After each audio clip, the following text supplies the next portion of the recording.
Good day.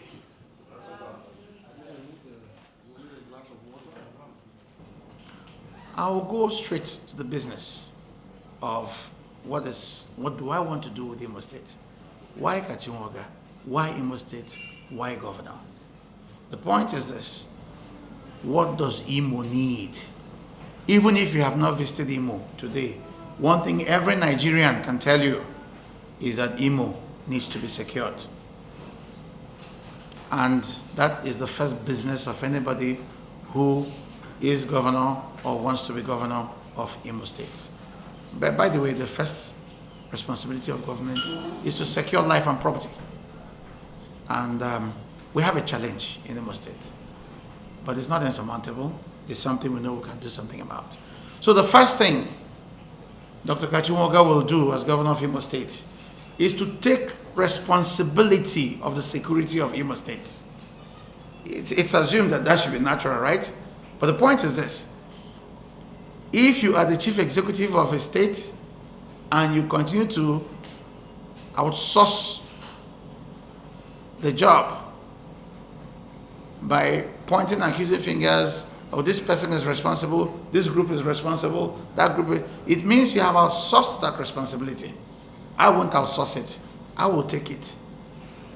The bulk will stop on my table. If the state is not secured, I'll hold myself responsible. So the first thing is to take responsibility. And when you take responsibility, it makes you not to commit that danger of politicizing security, of weaponizing insecurity. So that's the first step. And then we'll start doing what we know works, because it has worked. It has worked everywhere else. And that is a homegrown security. So we shall commence our security from the local levels coming up. Security at the local level by the locals who have the confidence of the people at the local level. Because, like I continue to say, unless the security apparatus has the confidence of the people, forget it, it's never going to work. So we shall change the system that seems to have been bedeviled with so many things, which is where security apparatus tends to come from a center and go into the communities. And each time they come to the communities, the people are fleeing from the security. The people do not have confidence. The people even tell you that is the apparatus of security that is killing them. So that confusion, what are they doing? Are they helping us? Are they saving us? That has to go, because the local security, the homegrown security takes care of that. And what do you do from the central level? You do coordination, you do training, you give legal backing, pass the necessary laws to institutionalize what needs to be said. You provide equipment, you provide communication, and you provide intelligence, because security is all about intelligence. And when you do this, of course, with the statutory security apparatus of the federation, that is already there. So when you harmonize the local and the statutory as it is, you will have a perfect security system, and will always work. And if something goes wrong, you know exactly where it's going wrong and who is going wrong. So if we do this, ladies and gentlemen, who will bring security back to Imo State? And of course, there is the bigger picture, which happens at the regional level, where you're sharing intelligence and you're having regional integration and regional cooperation, which cements that security, so that even makes you the protective, the preventive aspect of the security, so that these things don't even start in the first place. So this is for the security measures, but of course, there are also indirect, things that affect security. Unemployment. 43% unemployment in Imo State, you would definitely have security challenges. It goes without saying. If you don't fix education, you're going to have security challenges. If you don't have the people properly oriented, you're going to have security challenges. So we will deal with these things as well. So when you come to jobs, for instance, as a major, 43% again, like I say, is a no. It's not compatible with any healthy administration. What do we do? Let me tell you, some time ago, about 5 years ago, it was on AIT, I was on Kachi, and I did a perfect illustration of what we're having. You can't have a country or a state with so much unemployment. At the same time, you are a net importer of labor. I don't know whether of you has, if you've gone to any international airport, you see foreigners coming in droves to come and take jobs in the same country where we're looking for how to get our people to work. So there is a disalignment between our education and our labor. That's why I have a Ministry of Labor, that's why I have education. So a realignment, which I will use Imo State to pilot and show Nigeria how it will be done. A realignment of education to our labor means that you're going to be training people for the needs, the labor needs of your environment. And that's very important in what we will do in Imo State. That's why a major focus of what we'll do is going to be the finishing schools. Why? Many people are carrying degrees. Many people are out there with all the papers. They can't do the jobs. In fact, it's not only in the high-tech jobs, but even when you come down to the simple jobs, POP, plastering, tiling, basic things, block molding, you're still having people coming in, and guess what? These are not even graduates. These are also artisans, even from other West African countries. They're coming in and taking up these jobs. So we will do finishing schools from the most basic skills, including basic construction skills, artisan skills, all the way to the high-tech and high-level jobs. We're going to equip our people with the right skills so that we can fit all the jobs we have here.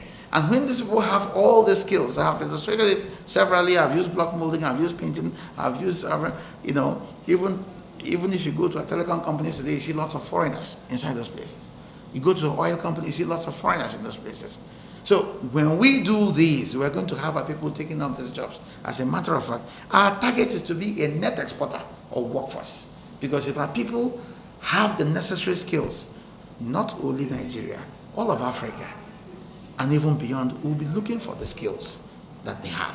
So we're going to make sure that we become the home of the skills, of the finishing schools, so that our people can be equipped enough to do the jobs. And let me tell you, all this come with standards. When you set industry standards, skill standards for anything, you will see Imo State will be the first state in Nigeria to have a standard regulation for skills, for every skill set. You have a standard regulation, you have certification, you have registration. And these are the things we'll do. And when we do this, what are we going to end up doing? We're going to convert this 43% danger to 43% arsenal. The arsenal that we're going to use to conquer the world, that we're going to use to solve our problems, that we're going to use to make our place rich. Because you're going to put these people into the manufacturing jobs. You're going to put them into teaching. You're going to put them into, guess what? Government jobs. You know what? Many people think we overbloated civil service. They overbloated because you have not been able to align the civil service with the needs of the state. Imo State is generating 20 billion naira in a year. A state 6 million population. A state 7 trillion GDP. You're 20 billion naira revenue. Why? Do you know that whole workforce, I can put them in revenue and multiply my revenue by 5 without increasing a single tax? So these are the things, when you send this, we're going to convert our 43%, we're going to convert it to wealth, no longer a liability, because they're going to be the workforce that will generate the money and the economy that Imo State badly needs. So, like I said, if you don't fix your education, you're not going to have it right with virtually anything. What is education? Well, education is values, is skills, and then the less important part of it, which is what I call data capture, which unfortunately is all of education in Nigeria today. Data capture. Data capture is how long is River Niger? What is the size of boundary size of Nigeria?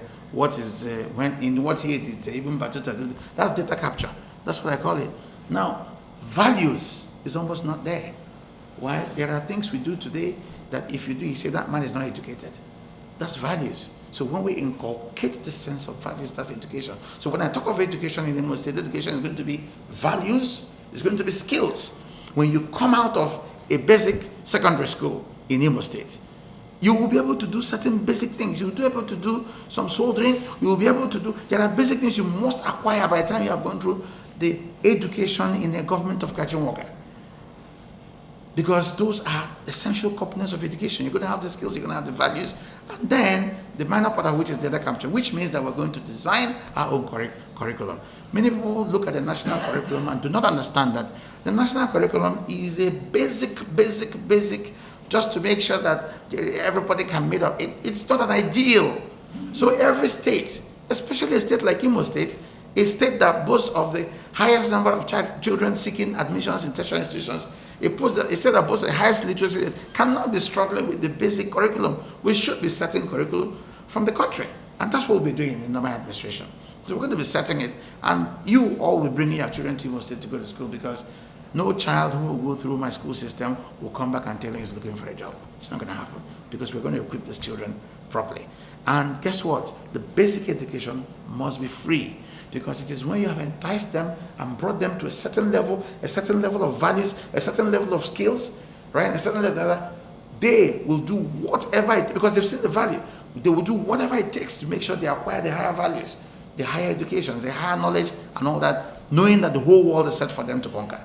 So that is how we're going to handle education, to make sure that we bring a knowledgeable, skilled, self-reliant workforce imbued with the proper character and learning and all that. And then we're going to be able to fill the local space as well as fill the world with people who can do it. That is actually, all of this is actually first level education. The second level, which is where you now become, where you can actually develop an economy out of, which is what?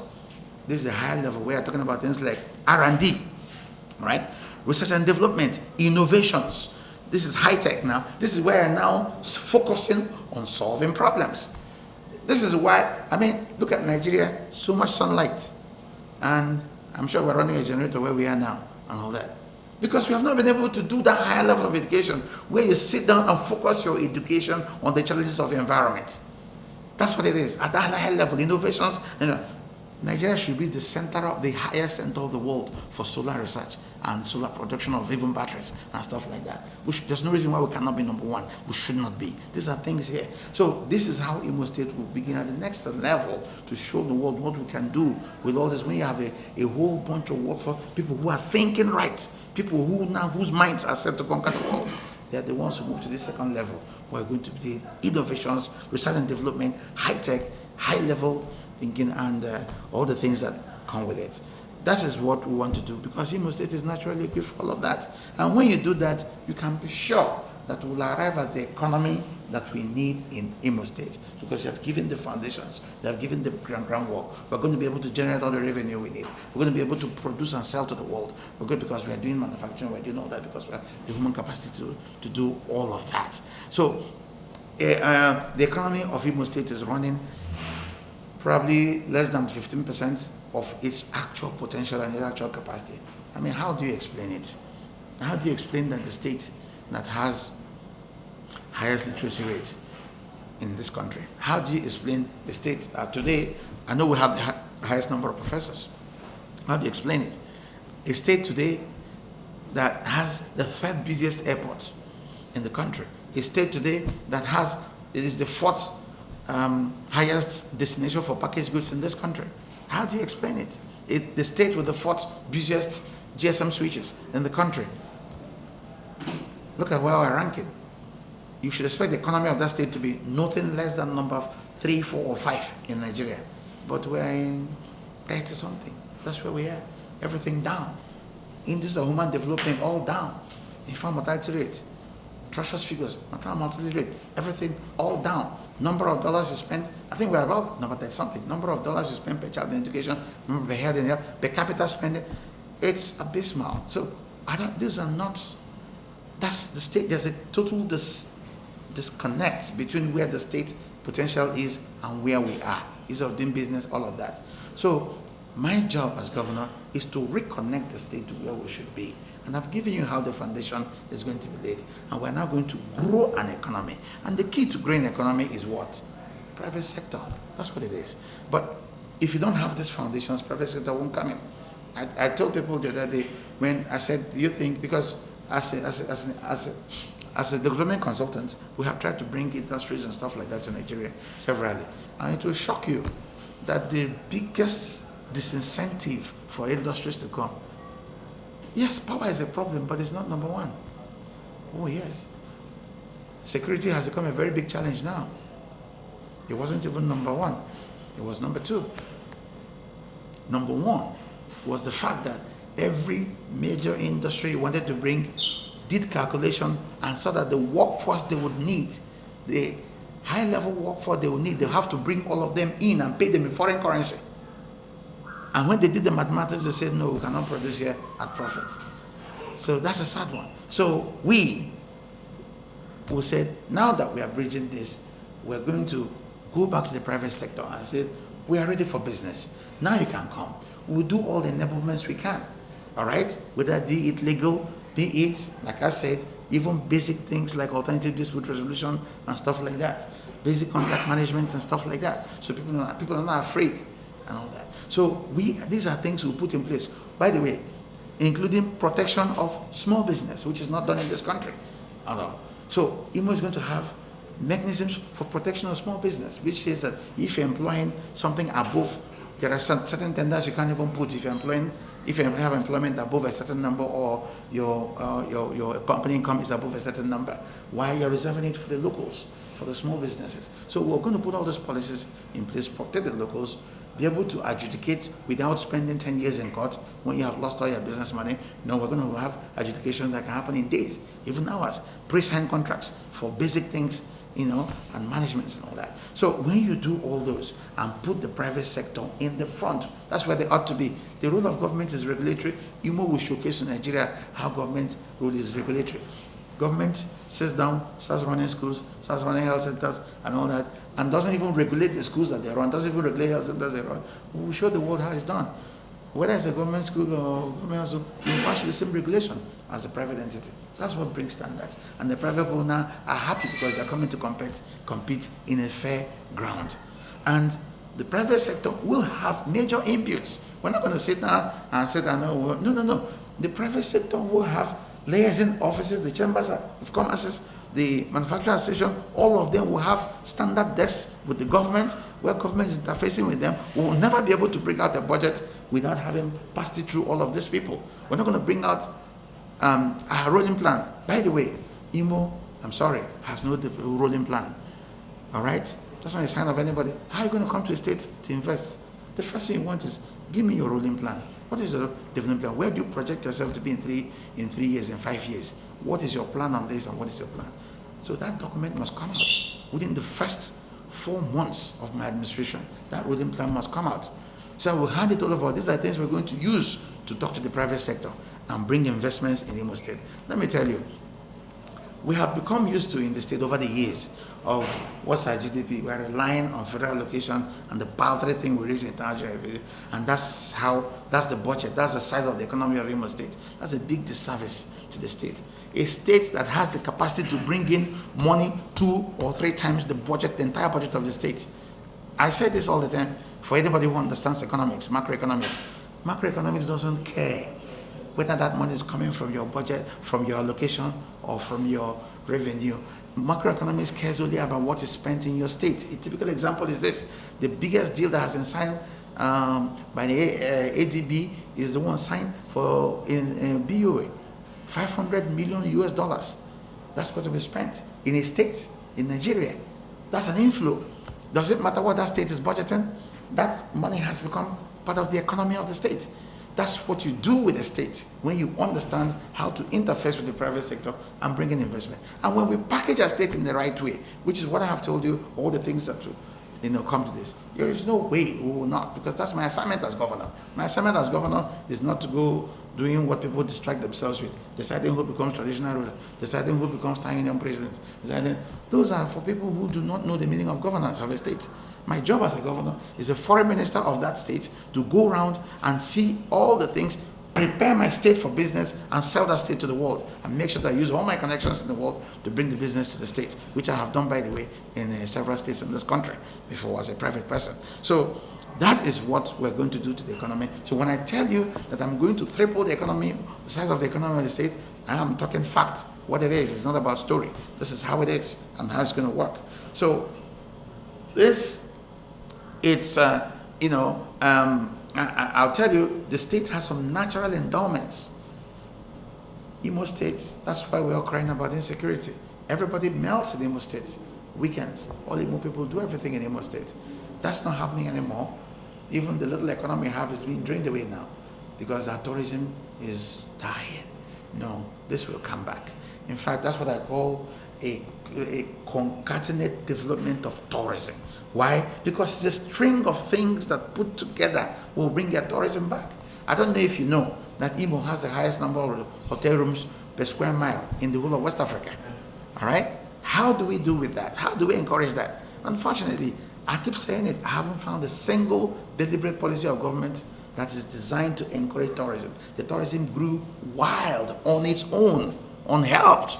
But the government of Kachi is going to help that tourism. It's going to be concatenate development.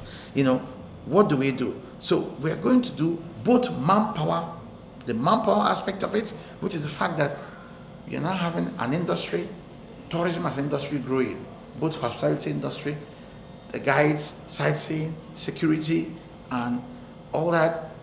You will now have people trained in that direction. So that even when you're in Abuja here, you're building a new hotel, you say, I think I'd rather come to Imo State. They have skilled people that can run any class of hotel in the world because they have the basic training. So we're going to do a development control. So it's no longer anything you put up, you put a signboard, it becomes a guest house. We're going to inspect it and give it a standard and say, this has no star, this has a 2-star, so that people who are coming can be guided on where to stay. All these things help development. So we're going to provide the essential amenities because we are putting these people together.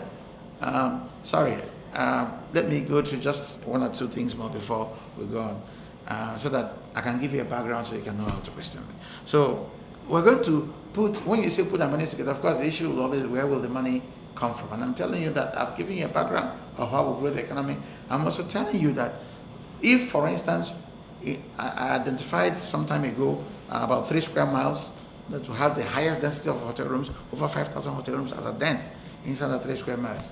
What does it take to ring fence them? What does it take to give them their own dedicated power and save them? Because people are already paying for power at the highest levels. So you take a little more, they'll be happy and they pay you for that power. So these people can provide for themselves. What we're simply doing is organizing as a state and giving them the background, giving them the opportunity to be able to do these things for themselves. So, and of course, we're going to introduce technology in all that we do, so that people who are coming to the state are going to be secure, they're going to be assisted. Even before you go, you're going to Google and sit down and go to the state-owned portal and get information from the state-owned portal. You can also even keep reporting and lodging where you are with our own apps and everything to be able to assist you and all that.